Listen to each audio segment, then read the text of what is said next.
Welcome back to the Politics with Paul podcast, your home for nonpartisan discussion of political science and civics. I am your host, Paul Rader.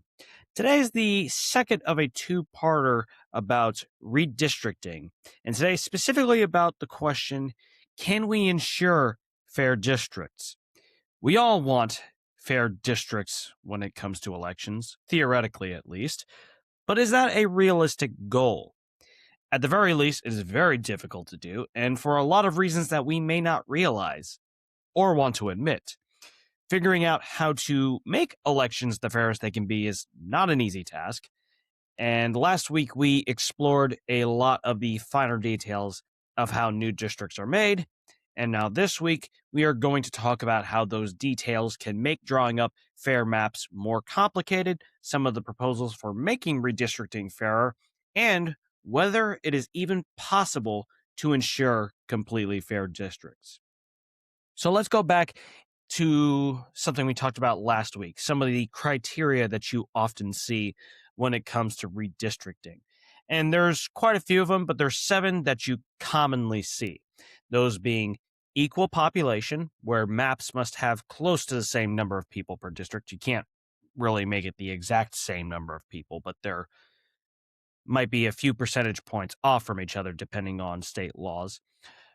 You have to have racial minority representation in the sense that districts must not deliberately discriminate against voters of color. Now, again, the recent Louisiana versus Calais ruling does make that a little bit more complicated, but you still can't deliberately try to discriminate against voters of color. The third common criteria you see is contiguity, where districts must be physically connected whenever possible. Sometimes it's a little bit more difficult when you have parts like in coastal states that are separated.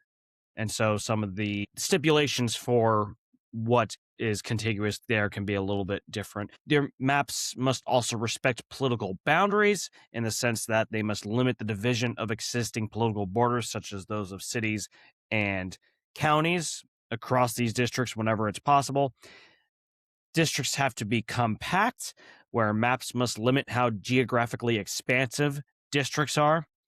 They must also preserve communities of interest, where these distinct groups like social, cultural, economic, historical, they must be preserved whenever they possibly can. And also, they must not lead to partisan outcomes where they are heavily designed and deliberately so to favor one party or another. Now, not every state uses all of those criteria.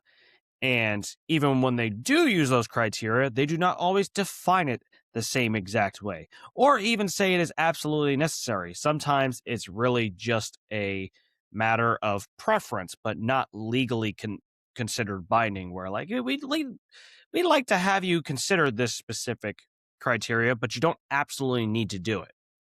Which kind of seems to defeat the purpose of having it in law, but that's how some states do it with some of these criteria.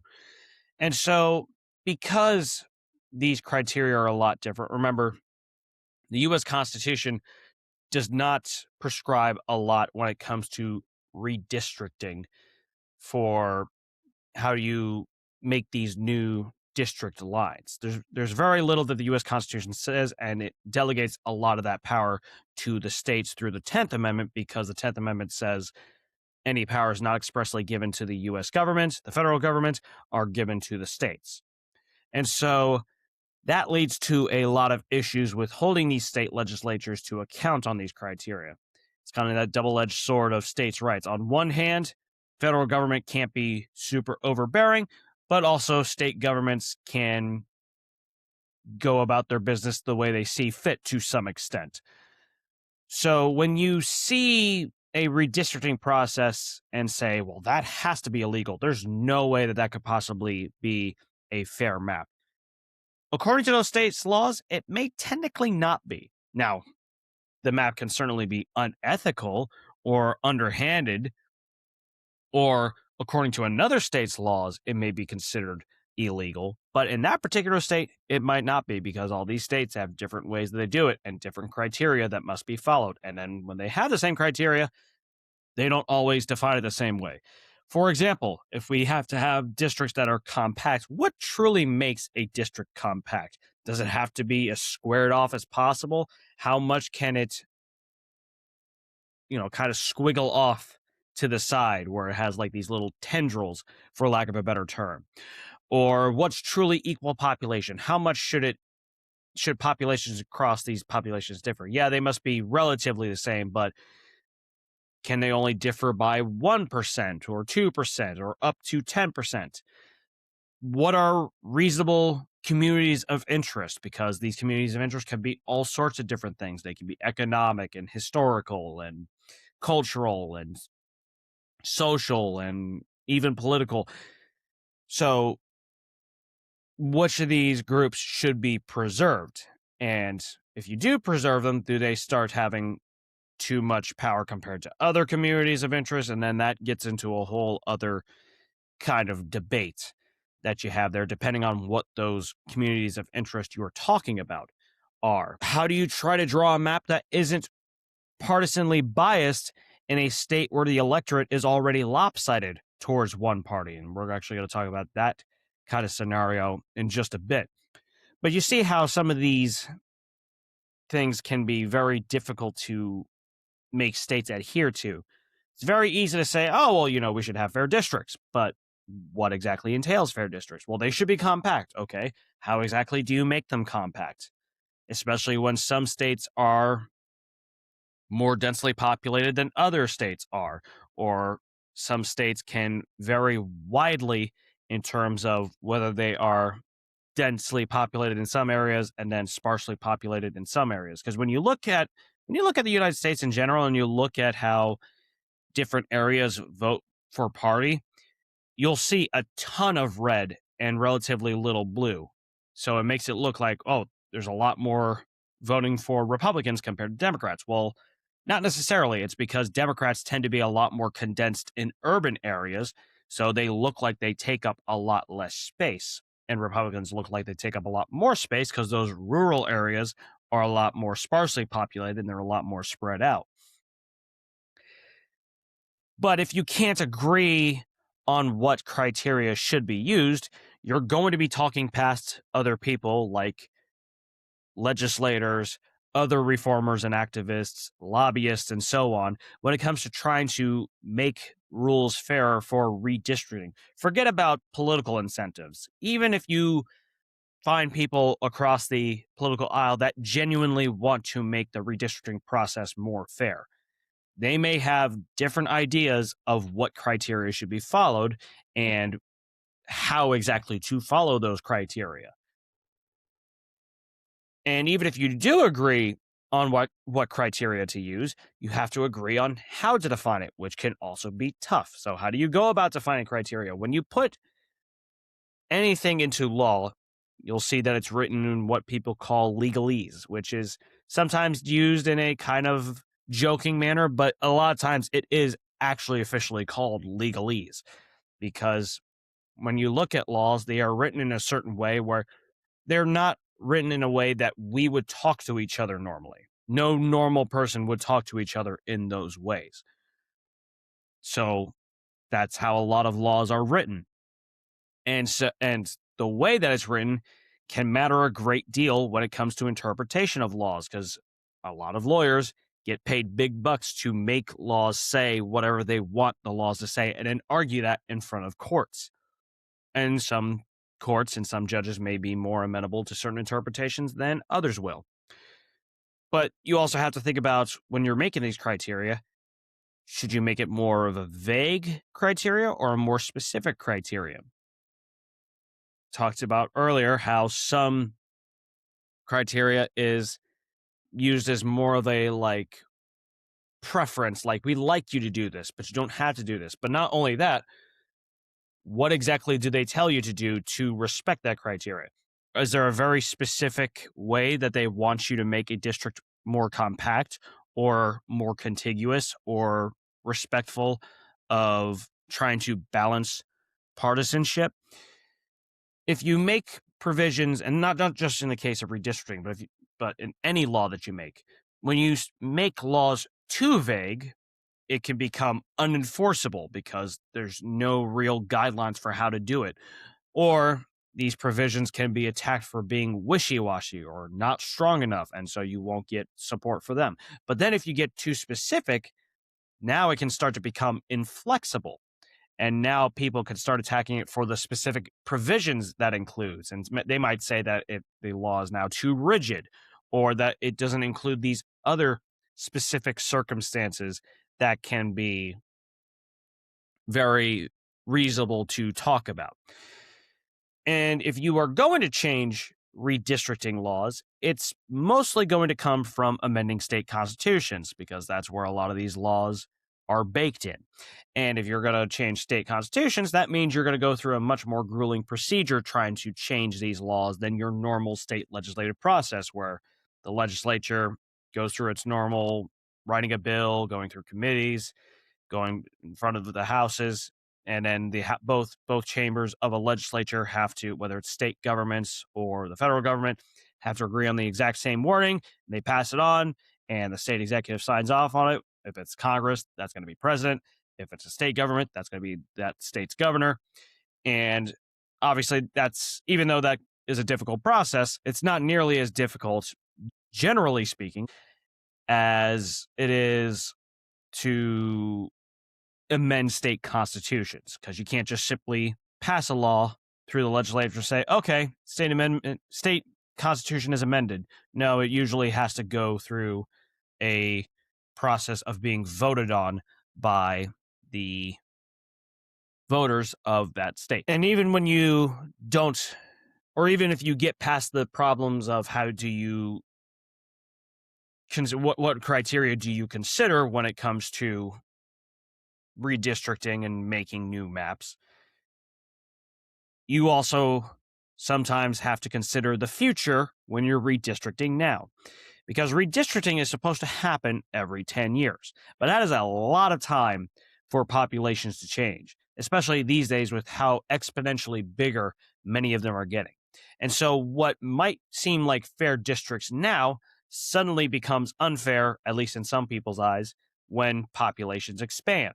So 2, 4, 6 years down the road, a district might have had, at the congressional level, it might have had like 750,000 people.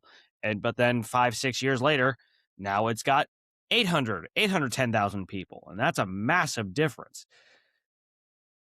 So some districts and states increase at a far higher rate than others do. And so that technically dilutes those districts' power, because they're suddenly representing more people, but they still have to wait several years for redistricting to get more representatives in Congress. And for the Republican side in particular, this is one of the justifications they use for saying that they should be redistricting now, because some of these states have gotten so much bigger even since the last census that they'll say, well, we should be able to reap those benefits now. It's not the only argument, and it's not what every Republican state says, but that is one of the ones you hear for their side in particular. And with the increased ability to study and predict population trends, the people who are running redistricting processes, regardless of what party they are, they may factor future population changes in when making new maps. In fact, it's pretty much a guarantee that they're going to do that. And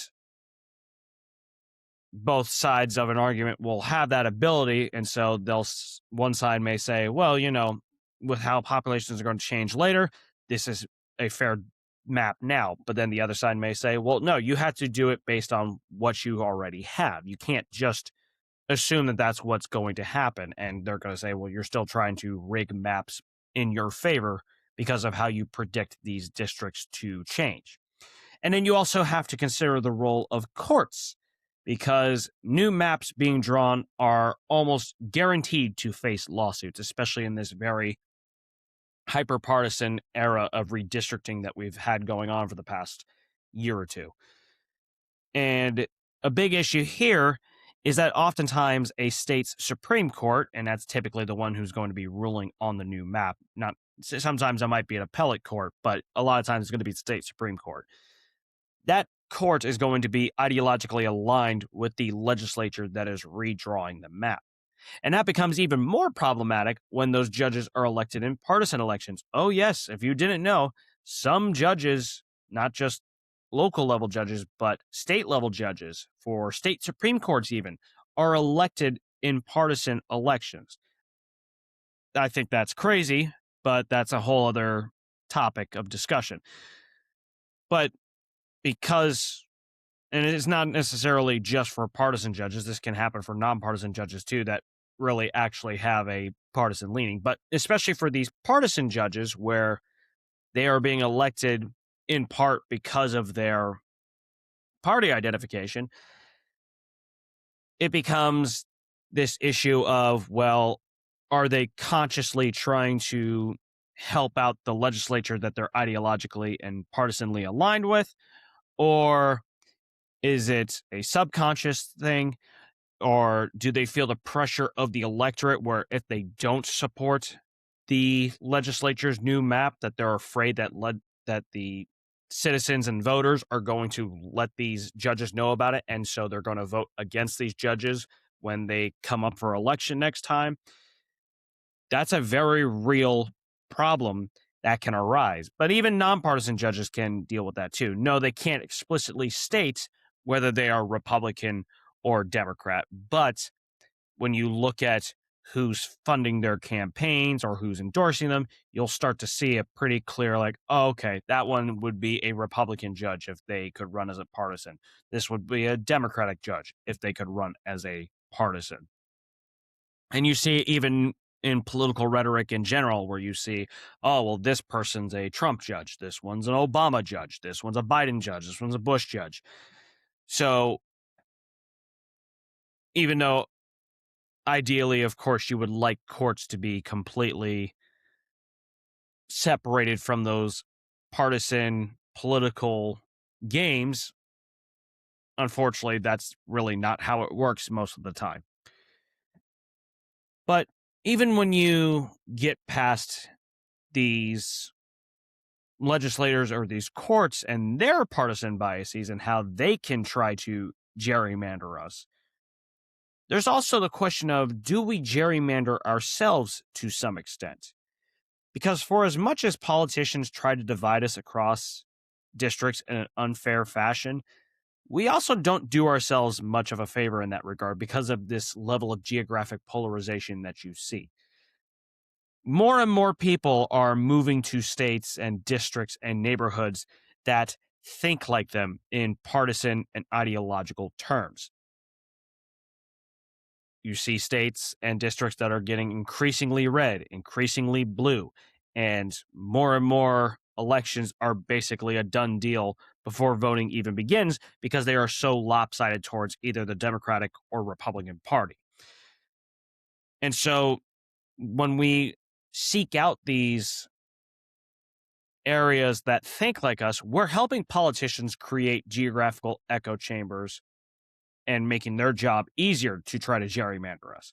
And then you have businesses that are also exploiting this by trying to cater to people with a particular partisan or ideological slant. There are moving companies that are there specifically to help out Democrats move or to help out Republicans moving. And moving to places because they think like us makes it that much easier for politicians who run these redistricting processes to try to gerrymander us even further. And we are reluctant to hold them accountable a lot of the time because we like a lot of their other policy views. We have these other policy views that are a higher priority for us. And then we suck this up where we think, okay, you know what? I really don't like this thing that they're doing here, but I like a lot of what this other stuff is going on. So I'm going to vote for this person again. And so gerrymandering is obviously done with the intent of unfairly helping out one party over the other. But if a population in an area of a state or the whole state is so lopsided towards one party to begin with, how feasible is it to draw a map to give the minority party a reasonable chance to compete? If you look at a state like Wyoming, now Wyoming's only got one U.S. House rep, but they still have a state legislature. It is one of, if not the most Republican state that you'll find in terms of representation and in terms of the electorate and who they are registered with. But is there really a way to draw their map where you give Democrats in that state a reasonable level of competition where they actually have a voice? Or on the flip side, Hawaii also has little representation in Congress because of their population, but also a state legislature. They are heavily Democratic. Is it even possible to draw those districts in a way where the Republican Party can have a voice in that state? That's a pretty difficult thing to accomplish. And so if you have that criteria of, well, you can't redraw maps to deliberately favor one party, well, if one party is so numerous in that state that there's really little competition to begin with, how can you draw a map to try to give that minority party a voice? So, yes, we should hold politicians accountable for how they try to gerrymander us and try to pit us against each other, but we also have to hold ourselves accountable with the way that we think about where we move and how much we like our echo chambers, whether it's geographical or on social media. And we want to keep surrounding ourselves with people who think just like us. Politicians gerrymander us, but we also gerrymander ourselves to some extent. And so, with all these problems in mind, and there are many more problems that we just don't have time to get to, but putting those aside for a moment, how do we fix the redistricting process? Because there are a bunch of ideas that people have had for some time about how to either directly or indirectly fix the redistricting process. It might not be explicitly changing how to redistrict, but it might be a different kind of reform that by default makes redistricting more fair, or at least in theory it does. But even if one idea has quote unquote objective merit, you'd have to incentivize the powers that be to support it. And that's a part that a lot of reformers miss, even if they think they've addressed it. No matter how persuasive you think you are not going to win these kinds of reform battles simply by having a better argument. Because some people are not going to be moved by arguments. They are going to be moved by whether you give them a good reason to support your change. And so, not only that, you also have to get regular citizens and voters to support these ideas too. So then you have to spend time on educating these voters on what all these reforms mean. And you have to respond to opponents' arguments about your reforms, whether they are legitimate arguments or not, because you will always have a weak spot in your argument. Does not matter what policy you support. There's always going to be a line of attack that somebody can find. Might not always be a legitimate line of attack that they're finding, but there's always going to be something they can do to try to take your idea down. And you also just have to plainly get these people to care. A lot of them don't care about politics, or they're very apprehensive about getting involved in politics. So they just they throw their hands up and say, I don't want to get involved. And even if they want to care, they have a lot of other stuff that is going on in their lives that take up their bandwidth. And we can't care about everything that's going on. And sometimes that's a thing that's very hard for those of us involved in politics for a living to appreciate. Yeah, we're not normal, those of us who get as involved in politics like this. Regular people do not follow and pay attention nearly to the same degree. Not just because they don't care. Yeah, some people don't care, but some of them just don't have the capacity to be able to care as much as they would like.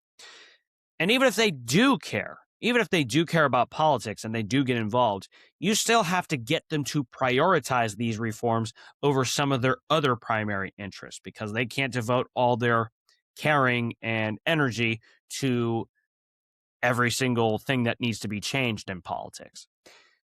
So, with those things in mind, I'm going to look at 3 ideas that are relevant to the redistricting and gerrymandering discussion, and how we can think about some of the ways that the powers that be might be incentivized to support these reforms. And remember, I'm not arguing that we should have these reforms necessarily, and they're all going to have flaws to some extent. But these are things you have to think about when it comes to wanting these reforms. And so these three are making more independent commissions in the states for those who are actually redrawing the districts, expanding the U.S. House, and proportional representation. And so let's talk about independent commissions first. It's quite clear that you cannot trust partisan legislators. That's a pretty inarguable point. They're going to maybe not necessarily brazenly redraw maps to suit them and suit their parties, but there's going to be something they do to try to tweak things in their favor, even if it's subconscious, even if it's not necessarily deliberately intended.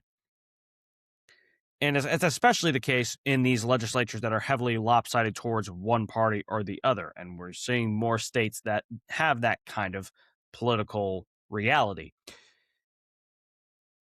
Now, some states, as we discussed in the last episode, do use separate commissions apart from the legislature to redraw district lines. Most states use their state legislatures to redraw these districts, but you do have some that use either a separate commission or they have a separate commission work in tandem with the state legislature.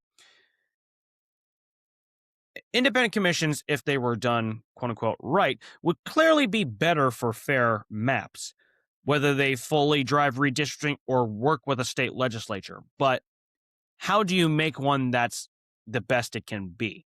That's a bit harder to answer.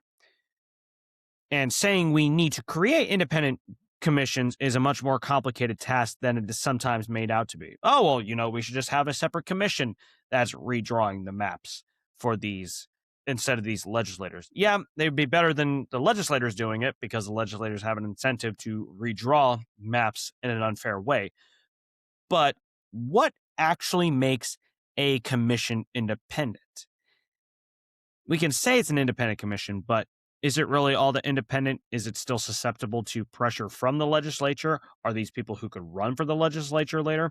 Even if the commission is separate from the legislature, that doesn't necessarily guarantee independence. And so some of these things that you need to consider when it comes to independent commissions is, do they work in tandem with the legislature, or are they the sole driver of redistricting? Are they really independent? What is the partisan makeup of this commission? Do you have an equal number of Republicans and Democrats? That's probably what you'd want to do if you really want to make it fair. But then do you include third parties and no party affiliates? People who are affiliated with a third party, there tends not to be many of them.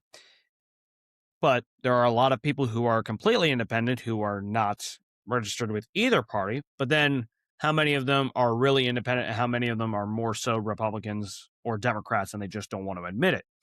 And then how many people from each of these groups? Do we have 5 Democrats, Republicans, and independents each? Do we have 8 Republicans and Democrats and independents each?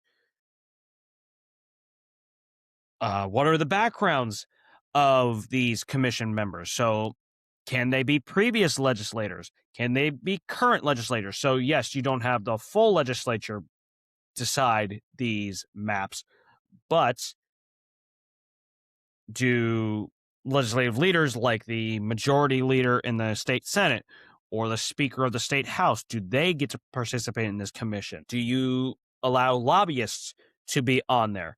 Do you allow community activists, government administrators, business people, regular citizens even? Because even if you allow each of these individuals, then you start to think, well, could they have an incentive to redraw maps in a certain way? Like if it's somebody who wants to run for office in the future and they're involved in redistricting maps, well, can they try to draw a district that they would run in a way that benefits them specifically? It's possible. Or if they're a lobbyist, they might already have an in with a lot of legislators that are already in office. And so if they help draw a district or districts in a certain manner, that might get them in well with the current legislators. And then so when those lobbyists run later on for office, those current legislators will eventually become previous legislators and they'll endorse that person running for office. So even if you think it's in an independent commission, maybe it's not necessarily. Or how about regional requirements where you say members have to come from different regions of a state? And then so how many regions are there? If we talk about Florida, if we were to make it a separate commission for Florida, do we take it from Northwest Florida, North Central Florida, Northeast Florida, and Central Florida, and the Tampa Bay area, and the Miami area, and the Keys? And that's also can get very nitty gritty. Can commission members run for office in the future, or do they have to sit in timeout basically for a few years where, okay, you're on the commission, now you have to wait 4 years, 6 years to run for that office? All these things you have to think about. And then, even if you make the best independent commission that you could possibly ever make, how do you incentivize this change? How do you incentivize the powers that be to support this change? Because most states have their state legislatures run the show. Are they really going to want to relinquish some level of power to a different body? They probably are going to be a lot less amenable to that. And not only that, even if they agree to change redistricting laws now, if citizens pass a ballot initiative, that legislature may later on try to repeal that change. You saw something similar in California where they have a redistricting commission, and now the legislature repealed that and then try to make their own maps that they have instituted. Would a change take effect immediately in redistricting, or would it be delayed? If you delayed it where you said, okay, we're installing an independent commission now, but it's not going to take effect for like 6 years, well, the current legislature may be more amenable to it because it would be later legislators that are stripped of redistricting power. Or if they really still are just all they care about is whether their party controls the redistricting process or not, they still might not support it. So, not to say that it's not doable, because there are some states that allow a separate commission to redistrict their maps, but it's very difficult to change something that's been instilled for so long within the purview of the state legislature. So that's independent commissions. What about expanding the U.S. House? In episode 60 of this podcast, I actually covered this idea for reform. The U.S. House is limited by law to 435 members since 1929. So to increase this limit would mean having to repeal this law. Now, that would not actually require an amendment to the U.S. Constitution, because the U.S. Constitution did not originally set a specific number of seats in the U.S. House in the first place. Really, the main stipulation they just said is that populations represented by the U.S. House must be relatively equal. And right now, that average number of residents per congressional district is 760,000 plus people. Those are huge. And back when these districts were first made in the very early years of this country's republic, the average was more around like 30,000 people. And in the context of redistricting, the idea for expanding the U.S. House is that these smaller districts are harder to gerrymander, because if you're including more representatives in the U.S. House so that there would be more people cut up into different or divided into different districts, you would inherently have smaller districts, not just geographically, but you would have fewer citizens per district. So now it might be something like 500,000 people per or 400,000 people per. These smaller districts is a lot harder to make them just snake around and make weird district shapes so easily. And they would inherently be more compact and contiguous. But again, how do you actually enforce compactness and contiguity? But Sorry. Also, it would likely lead to more U.S. representatives of color, not necessarily a higher percentage of the U.S. House or of state legislatures, but the number of legislators for racial minorities would increase inherently because of smaller districts. So you'd have more districts that are majority minority, or you just have more people that can actually run for office that are racial minorities in general. But if we did expand the U.S. House, how would we exactly determine the number of seats? We talked about this in that previous episode, but would you hard cap or raise the hard cap of legislators of U.S. House representatives? So now it's, instead of 435, would it be 500? Would it be 600, 700, 800? More people? Or would it be based on an average number of citizens like it used to be? So how many average citizens do you want per district? Would it be 600,000, 550K, 500K, even fewer people? And then, again, how do you incentivize the powers that be to change this? These are politicians, so they need an incentive to support something. So if we talk about because this would actually have to be a change to federal law, because even though the states drive a lot of the redistricting, if you're actually changing the number of representatives in the U.S. House, Congress actually needs to pass that law instead. So if you're trying to incentivize members of Congress to support that, well, is the current majority party in Congress going to support adding more U.S. House members? They might not, because the current rules got them in power in the first place. So they might be fine to just stay put.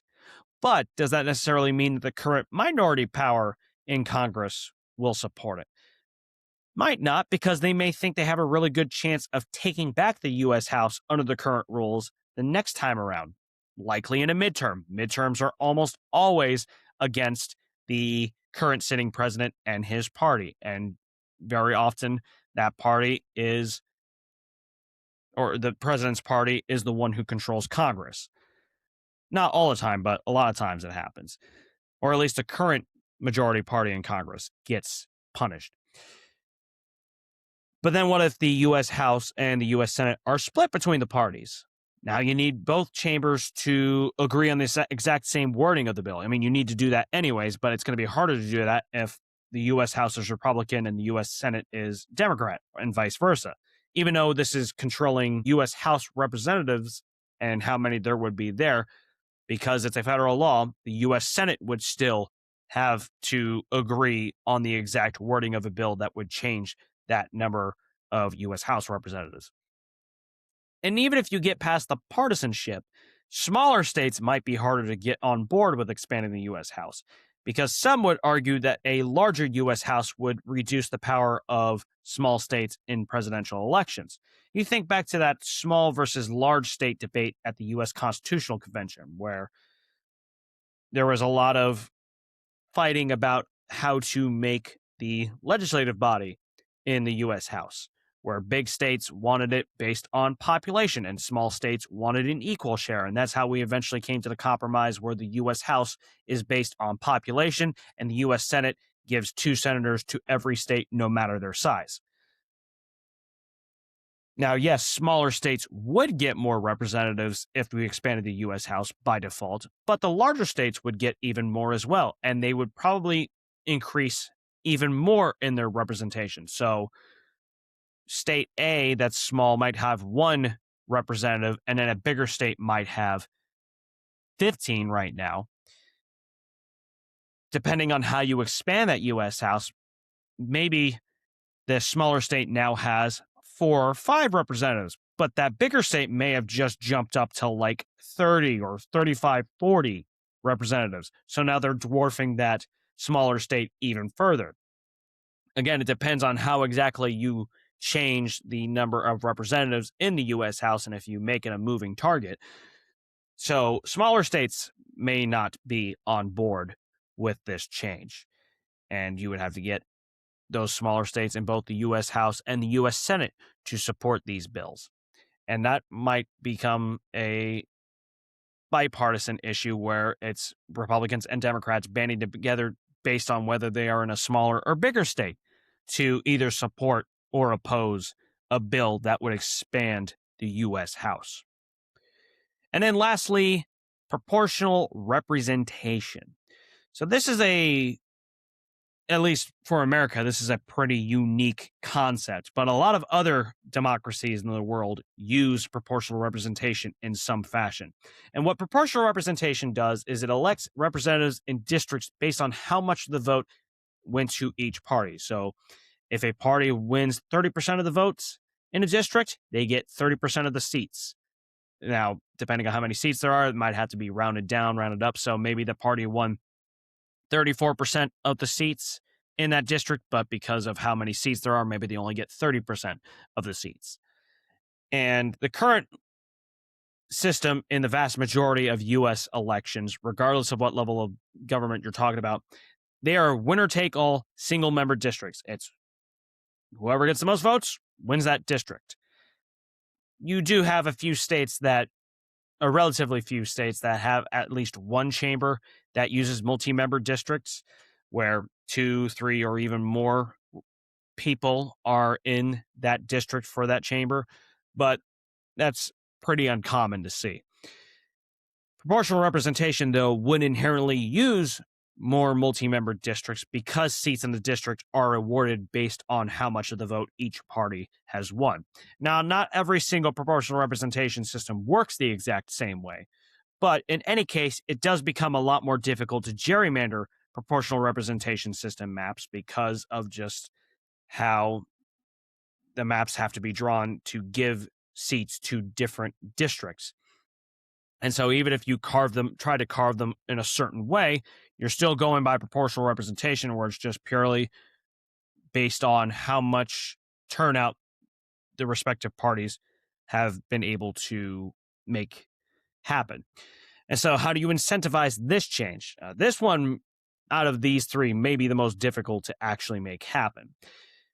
When a party has a chokehold on a district or a state's representation, proportional representation would inherently cut into that power by giving more voice to the minority party.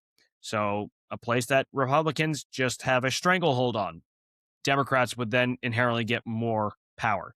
If it was a place that Democrats had a stranglehold on, now Republicans are getting a little bit more power because even though that one party is the majority in there by a country mile, the proportional representation system is going to make it so that at least a couple of those seats start to go towards that minority party now.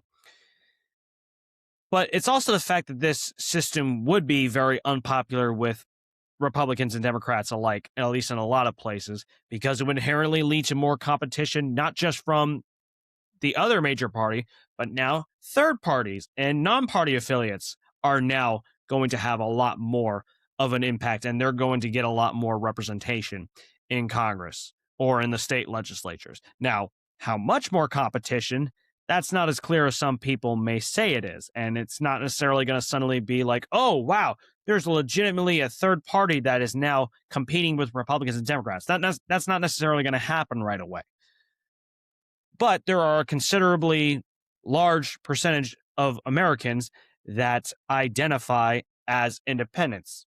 They often don't vote that way, and that's for a wide variety of reasons, but you are going to have a much different looking U.S. House and state legislatures if you implemented proportional representation.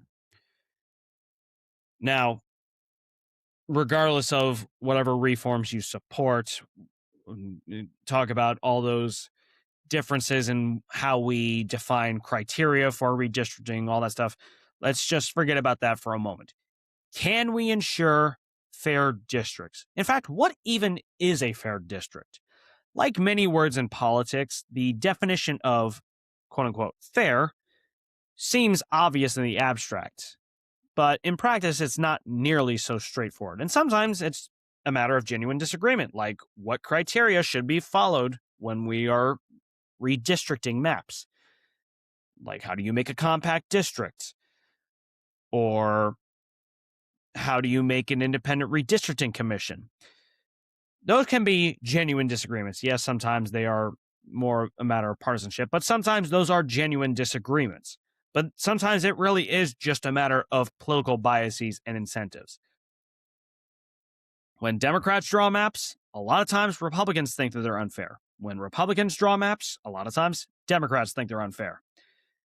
And you notice how parties often change their tune on policies like, if we're expanding beyond redistricting, like the filibuster in the Senate, when their party takes charge or they lose power. In the case of the filibuster, you saw how Republicans, when they took power back from Democrats used to poo-poo the filibuster because they were the majority and they kept getting blocked by Republicans filibustering.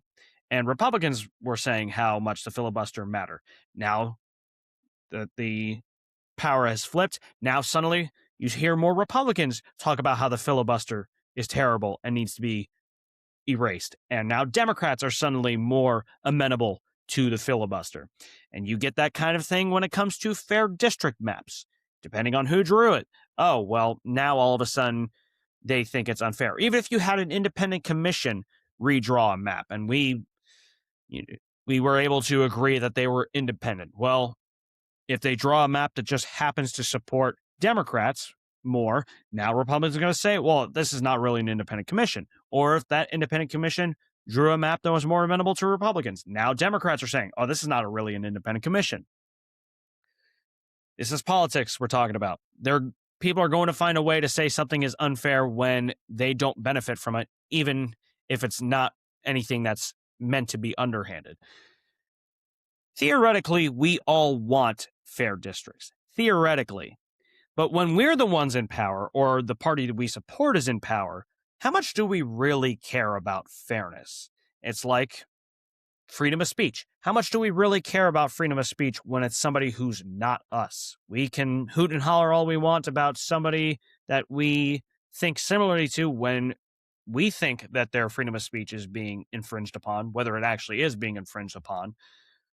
But it's a whole other thing when it's people we don't agree with that are having their freedom of speech infringed upon. And it's a similar case when we're talking about redistricting and making fair districts and fair elections. When we're not the ones who are benefiting from it, but somebody can argue it's fair, are we really going to support that policy and say, I wish my party was benefiting from this, but this is the way to go about things? We don't necessarily see that a whole lot, at least not from people who have a platform. And some gerrymandering is obvious. Some isn't, but some of it is. And even when some gerrymandering is clear-cut, how to make elections the fairest they can be is not an easy task because of all these reasons that we gave. But even if we enacted any of these reforms, we expanded the U.S. House, we made every state use an independent redistricting commission, we implemented proportional representation, can you ever have 100% fair districts? No. There is always something wrong or that can at least be made better whenever humans are involved in the process. It's always going to be iterative. It's always going to require more and more tinkering. There are always trade-offs for policies. But the goal does not need to be 100% fairness in districts, nor should it be, because you're going to be pulling your hair out when you're finding something that's wrong. And when you have so many people involved in the process of elections, there's always going to be somebody who's trying to be underhanded about it. Now, people try to extrapolate that and try to say, oh, well, see, elections have a lot of problems with their security, but really it's isolated incidents. And both Republicans and Democrats have used those arguments. But you may have also heard me say that the goal should not be 100% fair districts. That doesn't make any sense. Why wouldn't I want 100% fair districts, besides the fact that it's just not possible? We should try to get as close as we can to 100% fair districts. Of course we should. We should be trying to make things the best they could possibly be, but we have to recognize that it's going to be an iterative process. And we shouldn't be discouraged when we don't reach that threshold of 100% fair districts. It's like anything else in life, especially if you played sports. You're always, no matter how good you are at a sport, you are going to make a bad play at some point, or you are going to make the wrong decision if you're a coach. It's the same thing for basically anything else you do in life. Something is going to be done wrong. Something is going to be, there's always going to be room for improvement. But you don't stop striving to be the best you can be. You don't stop striving to be as perfect or close to perfect as you can possibly be. And it's the same thing with redrawing districts. But if we want more fair representation in politics, we want more fairly drawn districts, we want more fairly administered elections because of how these districts are drawn, then we have to be better at holding our officials accountable for their actions, not just when it suits us, not just when it's somebody who we don't normally agree with. We have to be consistent in how we hold people accountable every single time. We have to make fair districts a legitimate priority, not one mired in partisanship. We can't just take the other side, quote unquote, to task and then be silent about our side. It does not work like that. Well, unfortunately, it does work like that a lot of times, but that's not how it should be. And you're not going to fix things if you just only attack the other side. That's not real accountability. Real accountability is when you apply the same standards, not only to the people you disagree with, but to the people you do agree with. And a lot of times, it's more important to hold your own side accountable than the other side. And we also have to make this fairness a real high-level priority, even if we're not going to be partisan about it. Governments have an agenda to follow that is a mix of the most pressing issues that citizens care about and the biggest interests of elected officials. And how they follow that agenda is partly a matter of where political winds are taking them, what they think is going to get them elected. We have to start treating fair districts as a legitimately high enough priority to the point that those who have power over redistricting are forced to respond to us accordingly. They don't want to draw fair districts, then we have to threaten to remove them from office through voting. We have to be willing to put some of our other interests in policies lower on our priority list, because there isn't enough time or incentive for federal or state governments to hear every single issue and give them legitimate thought.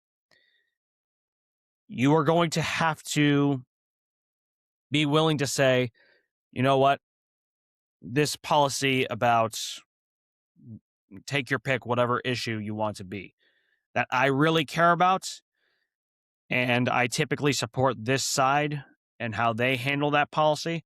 Well, they are not being fair about how they redraw districts, and I'm going to let them know about it. And if they want to try to redraw things in an unfair way, I'm going to make sure I don't vote for them at the ballot box. You have to actually scare them into thinking they could possibly lose election by trying to rig the system. And unfortunately, a lot of times we don't do that. And we see a lot of things not get better, not just in the case of redistricting, but with all sorts of other policies and polarization. We don't see things get better because we are not willing to put aside some of our priorities for something that affects everybody negatively. In this case, drawing unfair districts. It has to become a legitimate priority and something that officials feel like they're going to be held accountable on in order to have real sustainable change. That's the only way that you could actually have real sustainable change. Politicians need to feel like they're actually vulnerable, that they could lose any election they come across. Very idealistic, but that's what you have to do. And it has to be done regardless of what party they are, what ideology they subscribe to, whether we personally know them or not, whether they have a similar background to us. Doesn't matter. The only way you're going to actually have them be accountable is if we are actually truly willing to hold people accountable, hold them to the same standard, regardless of who they are. So that is the main thing I would challenge everybody, including myself. Sometimes this is something I need to do as well. This is something that we need to be cognizant of every day, and to be able to say, you know what?